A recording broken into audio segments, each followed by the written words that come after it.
Exercise হচ্ছে, এখানে কিছু ভুলভ্রান্তি থাকতে পারতো, তবে যে ভুলভ্রান্তিটা হচ্ছে এখানে আমরা ভিক্টিমাইজড, আমরা ক্ষতিগ্রস্ত হচ্ছি। বিভিন্ন রাজনৈতিক দলের গুরুত্বপূর্ণ নেতারা বিভিন্নভাবে যে সমস্ত বক্তব্য বিবৃতি দিচ্ছে এবং সেটা ভিডিও পাওয়া যায়, তাতে করে নির্বাচন আচরণবিধির লঙ্ঘন হচ্ছে।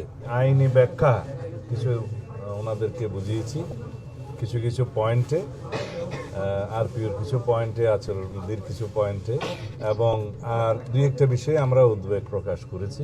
এই যে পোস্টাল ব্যালট যেগুলো প্রবাসীদের জন্য পাঠানো হয়েছে, আমরা বলেছি আগের মতোই উদ্বেগ প্রকাশ করেছি, এখানে সঠিকভাবে বিবেচনা করা হয় নাই।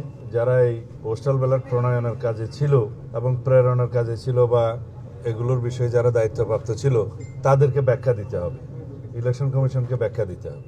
এবং এখন যে সমস্ত পোস্টাল ব্যালটগুলো আপনারা দেখছেন বিভিন্নভাবে সোশ্যাল মিডিয়াতে ভিডিও আকার আসছে, এক একটা বাসায় 200-300 করে ব্যালট পাওয়া যাচ্ছে, কোথাও কোথাও জব্দ করা হচ্ছে, কোথাও কোথাও এখনই ভোটিং শুরু হয়ে গেছে, যেটা 22 তারিখে হওয়ার কথা। এইভাবে অনেক কিছু অনিয়ম হয়েছে।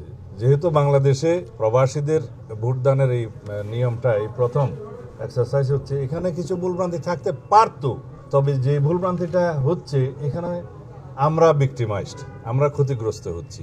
এবং একটি নির্দিষ্ট রাজনৈতিক দলের পক্ষ হয়ে কিছু কিছু এখানে কাজ হয়েছে বলে আমাদের ধারণা, এবং সেটা প্রকাশিত হয়েছে। আসলে ধারণাও নয়, সেটা প্রমাণিত হচ্ছে।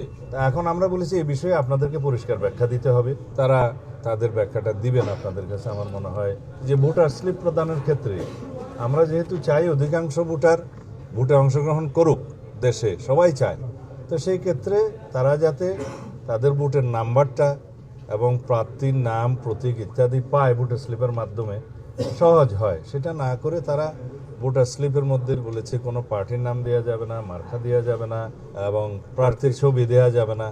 এগুলো আমরা হচ্ছে পুনর্বিবেচনা করা দরকার। আচরণবিধি যেহেতু ইলেকশন কমিশন নিজেরাই এটা পরিবর্তন করতে পারবে, সুতরাং এই বিষয়টা বিবেচনায় নেয়া।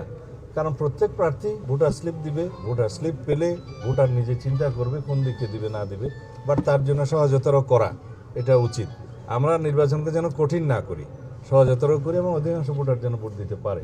নির্বাচন কমিশনের অনুরোধে আমাদের মাননীয় চেয়ারম্যান জনাব তারেক রহমান সম্মান দেখিয়ে তার সফর স্থগিত করেছেন। আমরা আচরণবিধির কারণে নয়, নির্বাচন কমিশনের অনুরোধে সেটা আমরা স্থগিত করেছি। এখন বিভিন্ন রাজনৈতিক দলের গুরুত্বপূর্ণ নেতারা বিভিন্নভাবে যে সমস্ত দেখছি যে নির্বাচন কমিশন নির্বিকার, তা আমরা আশা করব তারা এগুলো অ্যাড্রেস করবে। প্রত্যেকটি নির্বাচনী এলাকার ক্ষেত্রে সংশ্লিষ্ট সকল প্রার্থী যারা থাকবেন তাদের নাম এবং মার্কা সহকারে যেটা ইউজুয়াল সাধারণ ব্যালট হবে, সেই একই ব্যালট প্রত্যেকটা নির্বাচনী এলাকার পোস্টাল ব্যালটের ক্ষেত্রে ব্যবহারের জন্য আমাদের